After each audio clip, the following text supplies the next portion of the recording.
사랑하는 기쁨의 가족 여러분, 안녕하세요. 오늘은 다 같이 창세기 29장의 말씀을 묵상하도록 하겠습니다. 제가 여러분을 위해서 29장 1절에서 14절의 말씀을 읽겠습니다.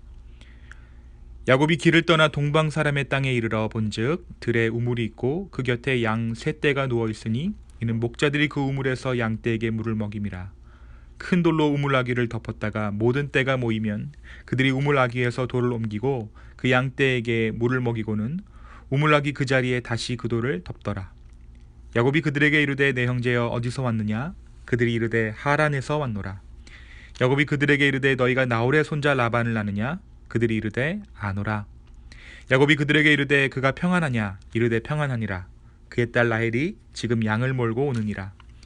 야곱이 이르되 해가 아직 높은즉 가축 모일 때가 아니니 양에게 물을 먹이고 가서 풀을 뜯게 하라. 그들이 이르되 우리가 그리하지 못하겠노라. 때가 다 모이고 목자들의 우물 아귀에서 돌을 옮겨야 우리가 양에게 물을 먹이느니라. 야곱이 그들과 말하는 동안에 라헬이 그의 아버지 양과 함께 오니 그가 그의 양들을 치고 있었기 때문이더라. 야곱이 그의 외삼촌 라반의 딸 라헬과 그의 외삼촌 양을 보고 나아가 우물아귀에서 돌을 옮기고 외삼촌 라반의 양떼에게 물을 먹이고 그가 라헬에게 입맞추고 소리내어 울며 그에게 자기가 그의 아버지의 생질이요 리브가의 아들됨을 말하였더니 라헬이 달려가서 그 아버지에게 알림해 라반이 그의 생질 야곱의 소식을 듣고 달려와서 그를 영접하여 안고 입맞추며 자기 집으로 인도하여 드리니 야곱이 자기의 모든 일을 라반에게 말하매 라반이 이르되 너는 참으로 내 혈육이로다 하였더라. 아멘. 우리가 어제 루스에서 하나님을 만난 야곱의 이야기를 함께 나누었습니다. 야곱이 환상 가운데 하나님을 만나게 되죠. 하나님의 사자들이 땅으로부터 놓여진 사닥다리를 타고 오르락내리락 하는 환상이었습니다. 그리고 그곳의 이름을 베델이라 하고 하나님의 집이라고 하는 그 베델이라고 이름한 뒤에 야곱은 다시 한번 여행길을 떠납니다. 하나님의 축복과 함께 여행하게 된 것이죠. 드디어 이제 야곱이 하란에 이르게 됐습니다. 그곳에 가까운 우물가에서 야곱은 가축을 위해 물을 먹이는 목자 무리를 만납니다. 그리고 그곳에서 야곱은 운명적인 만남을 갖게 되는데 다름 아닌 훗날 야곱의 아내가 되는 라헬과의 만남입니다. 아버지 이삭 때의 아브라함의 종 엘리에셀이 우물가에서 리브가를 만났던 것처럼 한 세대가 흘러서 그의 아들 야곱이 우물가에서 자신이 아내가 될 라헬을 만났다라는 것은 당시 야곱 스스로는 몰랐을 거예요. 깨닫지 못했겠지만 말씀을 읽고 있는 우리들은 그것이 하나님의 인도하심인 것을 알 수 있습니다. 하지만 이삭이 장가가기 위해서 많은 짐을 낙타의 등에 싣고 후에 다시 하란에 들어온 것과는 달리 야곱은 지금 빈털터리로 홀홀단신으로 하란에 입성합니다. 이삭과 야곱 각각 인생을 대하는 태도가 달랐기 때문에 입장과 처지가 달랐지만 이삭에게 함께 하셨던 하나님은 야곱과 함께 하셨습니다. 그리고 라헬과의 만남을 인도하셨어요. 또 이 라헬과의 만남은 외삼촌 라반과의 만남으로 이어지고 하란에서 야곱을 정착하게 합니다. 야곱이 하란에 한 달간을 머문 후에 야곱은 외삼촌을 위해 일하는 자신의 품삯을 이야기할 때 7년간 라헬을 위해 봉사하기로 결혼 승낙을 얻죠. 그리고 드디어 이제 7년이 지나자 결혼을 하게 되는데 우리가 잘 아는 것처럼 라헬이 아니라 레아랑 먼저 결혼하게 됩니다. 삼촌 라반이 야곱을 속였기 때문이에요. 그래서 야곱은 또다시 7년을 라헬을 위해 일해야 했습니다. 성경은 야곱이 이 7년의 시간을 며칠같이 여겼다라고 기록하고 있어요. 정말 자신의 꿈을 위해서는, 야망을 위해서는 모든 삶을 바치는 야곱의 모습을 여기서 또 한번 볼 수 있습니다. 그렇게 결혼을 했습니다. 그런데 야곱은 자신이 아버지 이삭의 편애로 인한 피해자임에도 불구하고 자기의 두 아내를 편애합니다. 하나님께서는 야곱의 사랑을 받지 못하는 레아를 불쌍히 여기셨고 그녀에게 태를 열어주셔서 아들들을 허락하세요. 루벤, 시므온, 레위, 유다 그런데 이 아들들의 이름을 보면 정말 남편으로부터 사랑받고자 하는 한 여인의 한 맺힌 절규가 들리는 것 같습니다. 마치 하와가 죄를 짓고 하나님께 벌을 받았던, 너가 남자의 마음을 얻기 위해 갈구하리라 말씀하셨던 그 징계가 레아의 인생을 통해 보이는 것 같습니다.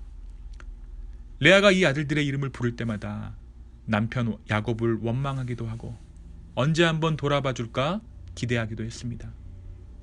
첫째 르우벤은 내 남편이 나를 사랑하리로다. 시므온은 남편이 아직 나를 사랑하지 않지만 하나님께서 내게 이 아들을 두셨다. 셋째 레위는 남편이 이제는 나와 연합하리로다. 넷째 유다는 이제 내가 하나님을 찬양합니다. 이 이름을 부를 때마다 남편 야곱을 향한 그 복합적인 마음들이 드러났을 거예요. 한편 둘째 부인 라헬은 어떻습니까? 남편의 사랑은 받았지만 아들 없는, 자식 없는 삶을 살아가고 있었습니다. 남편의 사랑은 라헬의 소유였지만 하나님의 선택은 레아, 그 열등감이 항상 라헬의 마음 깊숙이 자리 잡고 있었던 것입니다. 여기까지가 오늘 말씀이 이야기하는 야곱이 하란에서 살아가는 그 삶의 이야기입니다. 사랑하는 여러분, 오늘 말씀이 우리에게 무엇을 보여주고 있습니까? 야곱이라는 이 사람의 인생이 정말 하나님의 섭리와 인간의 죄악됨, 어떻게 보면 저주라고 볼 수 있는 고통과 고난들이 한 사람의 인생 가운데 버무려져 있는 것들을 보게 됩니다. 무엇이 죄이고 무엇이 하나님의 선함이고 인도하심인지 뒤죽박죽 막 섞여져 있는 거예요.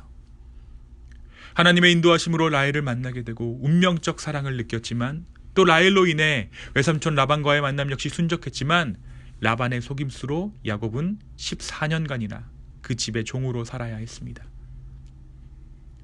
베델에서 만난 하나님으로 인해 순적할 듯 보였던 야곱의 인생에 장애물이 생긴 것입니다. 라반이 처음 야곱을 만났을 때 너는 참으로 내 혈육이로다 하였더라. 서로 막 껴안고 울었을 때는 야곱이 이제 살았다 했을 거예요. 그런데 어떻습니까? 오히려 야곱은 이 라반 때문에 고생합니다. 하지만 야곱은 야망의 사람에게 그 첫 번째 장애물을 이겨냅니다. 무려 14년의 시간이 걸렸습니다. 그 장애물을 넘어서자 아브라함과 이삭이 쉽게 넘어서지 못했던 그 고비가 야곱을 괴롭힙니다. 바로 자기가 사랑하는 여인이 아이를 갖지 못하는 것이에요. 동시에 야곱을 사랑하는 여인 레아는 4명의 자식을 낳도록 야곱의 사랑을 갈구하며 살아갑니다. 4명의 자식들 역시 그들이 서자가 아닌 적자지만 서자와도 같은 삶을 살아야 했습니다. 이러한 갈등은 후에 요셉 이야기를 우리가 할 때 더욱 뚜렷하게 드러납니다. 과연 야곱의 삶 안에서 어디까지가 하나님의 축복이고 어디까지가 야곱의 죄로 인한 쓴 열매입니까? 하지만 이 이야기 전체를 끌어가고 있는 것은 하나님의 은혜입니다. 뒤죽박죽 얽히고 설킨 이야기들 속에서 야곱은 한 가정을 이루었고 그 안에서 아들들을 낳았습니다. 가나안 땅이 아닌, 이방 땅이 아닌 아비의 고향 하란에서 야곱은 하나님의 신실하심을 자기도 모르는 사이에 경험하고 있는 것입니다. 마치 아브라함이 하나님의 약속과 함께 그 하란을 나와 가나안 땅으로 다시 입성하듯이 야곱의 삶 역시 하란 땅에서 준비되고 있는 것이죠. 사랑하는 여러분, 우리의 삶 역시 그렇습니다. 이런저런 이야기들로 우리의 삶은 얽혀져 있습니다. 나이가 먹을수록 내 이야기뿐만 아니라 자식의 이야기, 부모의 이야기, 이 모든 이야기들도 내 이야기가 되어갑니다. 그러면서 우리는 늘 고민하죠. 과연 하나님의 축복이 무엇인가? 축복된 삶이란 무엇일까? 나의 삶은 왜 이리도 고단한가? 그러나 그러한 우리의 삶을 집요하고도 온전하게 이끌고 있는 한 줄기가 있다면 그것은 바로 하나님의 은혜일 것입니다. 저와 여러분의 삶의 이야기가 하나님 은혜의 이야기라는 것이에요.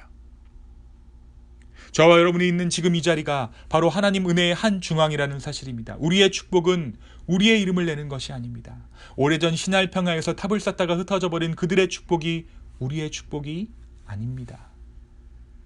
다만 하나님께서 주인 되시는 삶, 그래서 그 은혜가 우리를 이끄는 삶, 그것이 우리의 축복입니다. 야곱이 받았던 축복이란 자손이 불어나고 재산이 불어나는 것도 있지만 그가 가진 가장 큰 축복은 하나님을 알아가는 것에 있습니다. 그의 인생 전체를 통해서 하나님이 어떠한 분이신가, 그가 바로 주님을 얻게 되었다라는 거예요.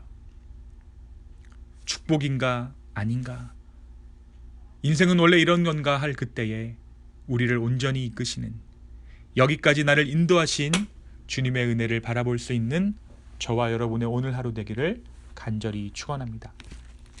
혹시라도 오늘 하루 동안에 조용히 앉아서 커피 한잔 한 시간들이 있으시다면 그 커피 한 잔을 하면서 하나님께서 나의 삶을 어떻게 신실하게 인도하셨는지 고백할 수 있는 저와 여러분이 되었으면 좋겠습니다. 함께 기도하시겠습니다.